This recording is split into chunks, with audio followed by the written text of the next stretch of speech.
Jangankan masyarakat, Iya. saya saja yang pensiunan seperti ini bingung gitu. Kenapa?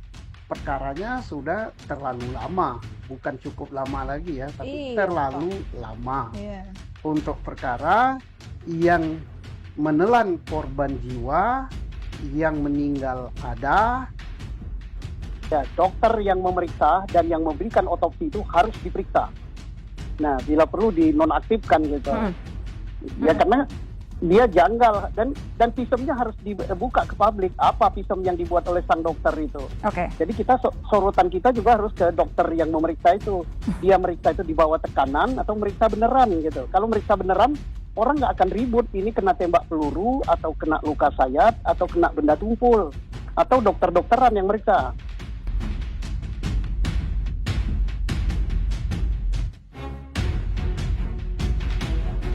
Disarankan kepada para penonton untuk melihat sampai akhir video, agar tidak gagal paham dan memahami semuanya. Mantan Kepala Badan Reserse Kriminal Polri Komjen Pol Susno Duaji menyebut, kasus kematian Brigadir Yosua di rumah dinas Irjen Verdi Sambo menyimpan banyak kejanggalan. Ya, sekalipun saat ini hidup sebagai petani di pelosok desa, Susno Duaji juga ikut mengamati kasus penembakan yang merenggut nyawa Brigadir J tersebut. Dengan pengalaman di bidang reserse yang dimilikinya, Jenderal Bintang 3 ini memberikan ulasan tajam melalui kanal YouTube miliknya. Dalam salah satu ulasannya, Susno Duaji blak-blakan menyebut sosok ini yang justru bikin publik ribut dalam kasus kematian Brigadir J. Menurut Susno Duaji, dokter forensik yang memeriksa Brigadir J harus dinonaktifkan. Menurutnya, ada sejumlah kejanggalan yang dia lihat pada kasus ini. Kejadian meninggalnya Brigadir J itu hari Jumat, kenapa diumumkan hari Senin? Tidak ada istilah libur di Bareskrim. Masa kejahatan ada hari liburnya? Susno Duaji mengaku curiga dengan kinerja dokter forensik yang terlihat sangat janggal. Dokter yang memeriksa dan yang memberikan autopsi harus diperiksa, bila perlu dinonaktifkan. Ia mengungkapkan, alasan mengapa dokter forensik yang menangani jenazah Brigadir J harus diperiksa, ya karena janggal, dan sistemnya harus dibuka ke publik. Apa visum yang dibuat sang dokter itu? Ucapnya, jadi sorotan kita harus ke dokter yang memeriksa itu. Dia meriksa di bawah tekanan atau meriksa beneran, sebab, kata Susno Duaji, jika pemeriksaan ini sudah sesuai prosedur maka publik tidak akan ribut soal penyebab tewasnya Brigadir Yosua.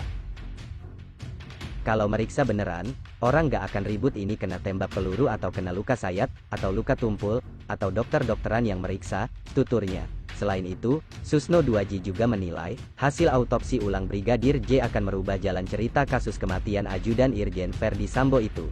Jika apa yang didapatkan dalam autopsi ulang berbeda dengan hasil otopsi pertama, maka ceritanya akan lain. Kalau apa yang didapat dari hasil otopsi ulang berbeda dengan hasil dokter forensik pertama, maka akan merubah jalannya cerita penyidikan menjadi 180 derajat.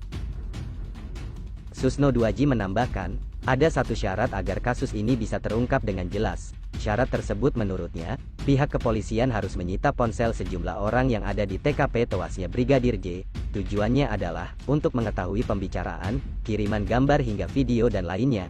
Timbul pertanyaan kalau itu hilang, kan ada provider, minta kepada provider karena ini kasus kriminal pasti provider akan berikan kok, akan terlacak semua, dari handphone juga bisa diketahui posisi masing-masing pemegang telepon pada jam itu. Sementara itu, ia juga menyinggung lokasi tes PCR yang kabarnya Irjen Verdi Sambo sedang berada di sana saat insiden baku tembak sesama polisi.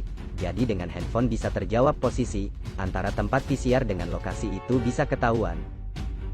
Diketahui, Bareskrim Mabes Polri resmi mengambil alih kasus Brigadir J dari Polda Metro Jaya. Kasus dugaan pelecehan seksual itu disebut dilakukan Brigadir J terhadap istri Verdi Sambo, Putri Chandrawati. Selain dugaan pelecehan seksual, Brigadir J juga dilaporkan atas dugaan percobaan pembunuhan terhadap Putri. Kadif Humas Polri Irjen Dedi Prasetyo menyebut, dua kasus tersebut kini resmi ditangani tim khusus yang dibentuk Kapolri Jenderal Listio Sigit Prabowo. Upaya itu dilakukan agar penanganan kasus berjalan efektif dan efisien. Kendati demikian, tim khusus masih akan melibatkan sejumlah penyidik dari Polda Metro Jaya dan Polres Metro Jakarta Selatan, kata Irjen Dedi.